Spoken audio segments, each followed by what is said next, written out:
नमस्कार। अशोका डिजिटल में आपका स्वागत है।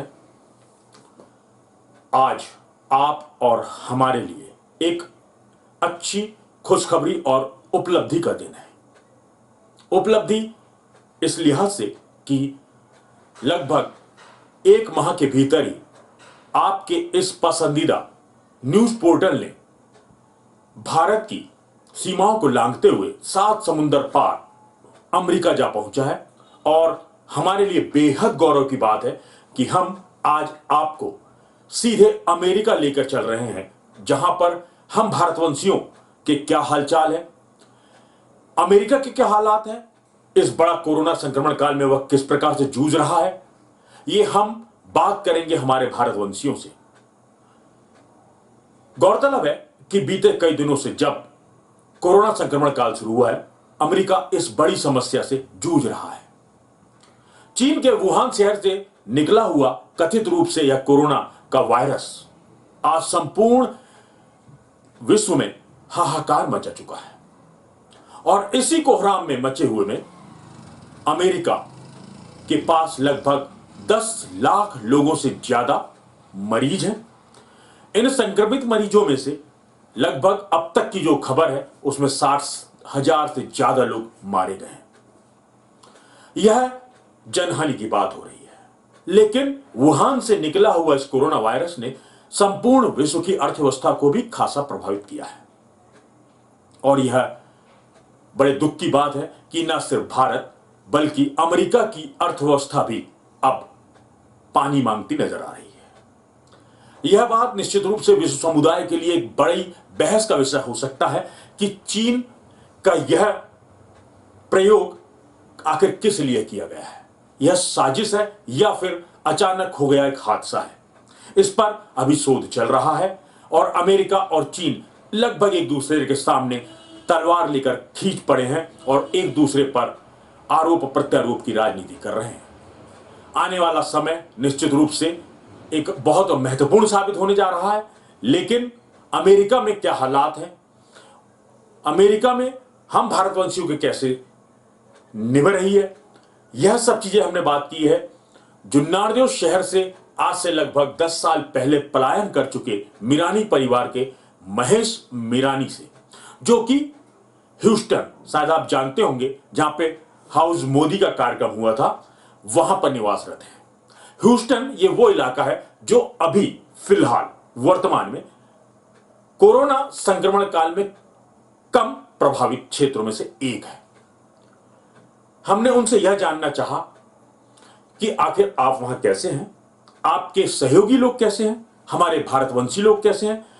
आखिर लॉकडाउन की जो एक नई संकल्पना संपूर्ण विश्व में चली है, अमेरिका में भी चली, भारत में भी चली, उस पर हमने उनका विचार जानने की कोशिश की है। ट्रंप और मोदी दोनों राजनेताओं की कार्यशैली के बारे में भी बात की है और हमने बात की है कि अमेरिका जैसे जहां पे टाइम वक्त दौड़ता नजर आता है, वहां पर अब जबकि वक्त थम चुका है, तब आपका वक्त कैसे कट रहा है। और फिर हमने यह भी बात की कि क्या आपको आपका अपना ये जुन्नारदेव, जिस माटी में आप पैदा हुए, खेले कूदे और बड़े हुए, कितना याद आता है। इन सभी सवालों का जवाब हमने जुन्नारदेव से पलायन कर चुके और अभी वर्तमान में अमेरिका के ह्यूस्टन में निवास कर रहे महेश मीरानी से लिए हैं। आज हम आपको यह पूरा इंटरव्यू दिखाने की कोशिश कर रहे हैं। महेश मीरानी जी नमस्कार, कैसे हैं आप, केम छो? मैं और मेरा परिवार सभी लोग यहाँ पर अभी तक कुशल मंगल से है और आशा करता हूँ मेरे देश के लोगों, मेरे भाइयों बहनों और ख़ास करके मेरे परिवार के सदस्य जितने भी जुन्नारदेव के रहवासी हैं, सभी को खास करके ये कहना चाहता हूँ कि मैं यहाँ पर मेरे परिवार के साथ में एकदम कुशल हूँ, न कोई जात की तकलीफ है न।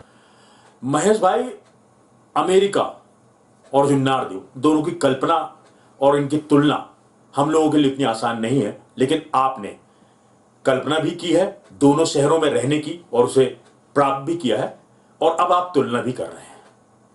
मेरा सवाल यह है कि अब जबकि लॉकडाउन का यह दौर चल रहा है, तब ऐसे दौर में आपकी परेशानियां कितनी बढ़ गई हैं और उनका सामना आप किस तरह से कर रहे हैं? है सभी जगह पे, खाली ह्यूस्टन की बात करें या पूरे देश की बात करें या भारत की बात करें, ये जो महामारी फैली है इसकी तकलीफ तो सारे विश्व को है। और ह्यूस्टन में तो खैर ठीक है, अच्छा है, कोई इतनी तकलीफ नहीं है, पर खास करके जो ज़्यादा परेशानी हो रही है शिकागो है, न्यूयॉर्क है, और ये जितने भी ऐसी मेट्रो सिटी है जैसे अपना मुंबई दिल्ली है, सब इतनी पब्लिक है, अगर थोड़ी सी भी गड़बड़ होती है तो बीमारी फैल जाती है, तो तकलीफ। कोरोना ये वो वायरस है जिसकी दवा आज तक नहीं है, लेकिन एक इलाज था कि सिर्फ आप सावधानी से इसका बचाव कर सकते हैं। तब ऐसी परिस्थितियों में एक नई संकल्पना आई, लॉकडाउन। अब तक का बिल्कुल नया शब्द था। आमतौर पर इमरजेंसी प्रयोग किया जाता रहा है, लेकिन उसमें नागरिकों के हक छीने लिए जाते थे। लेकिन लॉकडाउन थोड़ा सा रियायत वाला शब्द है और उसमें आम जनता को राहत दी जाती है, लेकिन उतना डर, उतना भय प्रशासन का नहीं रहता है। तो यह जो लॉकडाउन है मोदी सरकार के द्वारा भारत में उठाया गया, आप इसको कितना उचित मानते हैं? आपने जो काम किया वो यूँ समझ लो आपकी आज बहुत अच्छा काम किया, क्योंकि इंडिया में पॉपुलेशन इतनी है। आज 130 करोड़ की जनता को एक मोदी की आवाज़ में अगर लॉकडाउन कर देता है तो ये ताकत सिर्फ मोदी में है और किसी में नहीं है, और मोदी साहब के अलावा ये कोई काम कर नहीं सकता था। आज जिस हिसाब से आज रोज़ देख रहे हो अन्य देशों की अपेक्षा भारत कितना सुरक्षित है, भारत की हालत बहुत बेहतर है, और थोड़े दिन ऐसे ही निकाल लिए आप लोगों ने तो स्थिति और अच्छी हो जाएगी, सब कुछ नॉर्मल हो जाएगा। प्रधानमंत्री नरेंद्र मोदी के द्वारा जब भारत में लॉकडाउन की संकल्पना को क्रियान्वित कर दिया गया, तब इसके बाद अमेरिका में भी खासी एक चर्चा हुई लॉकडाउन की। तो क्या ऐसा आप मानते हैं कि ट्रंप प्रशासन ने लॉकडाउन को प्रारंभ करने में, उसे अनुपालन करने में देरी करी है? उसकी धाक, उसकी ताकत वर्ल्ड में उसके मुकाबला कोई कर नहीं सकता, और उन्होंने जो काम किया है उसके हिसाब से वो भी जरूरी था। अगर ये सब नहीं होता तो देश की अर्थव्यवस्था पर बहुत बड़ा असर होता। आज आप देख रहे हो क्रूड की क्या हालत है, देश की क्या हालत है, डॉलर की क्या हालत है, आज आपको सब चीज़ें पता है।